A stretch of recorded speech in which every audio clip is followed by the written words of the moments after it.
Hey mga guys, baka healthy sa among pinamakal guys.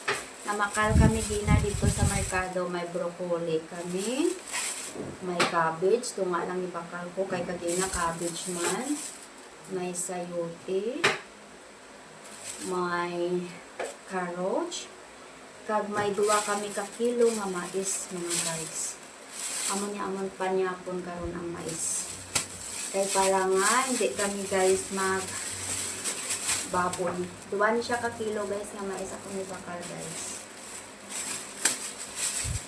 Para healthy naman ta guys. Pag nagbakal kami sa pinakadako nga pinya. Para sa buong pinapanitan natin baka ang pinya guys. Napanitan niya ang pinya guys. Ang pinya. Tapos magibakal ko nga apple. Ari na di sa sulod. Wala ko na napakita sa inyo ang apple. 3 kabilog kay 3 shin.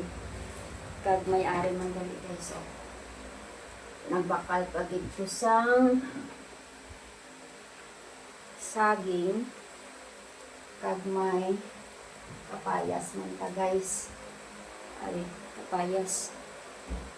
Ano gini guys, healthy guys. Kaya amon pa may nga ginapangaon, puro lang tambok, puro lang soft drinks. Ari guys, ang apple na 3 shin. 3 shin siya guys, kay dagko man.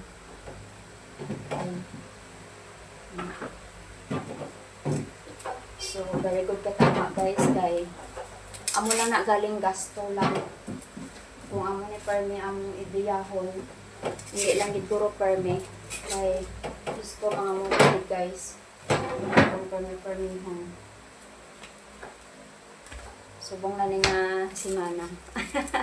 Subong lang gali nga simana nga puro prutas guys. Thank you for watching guys. God bless.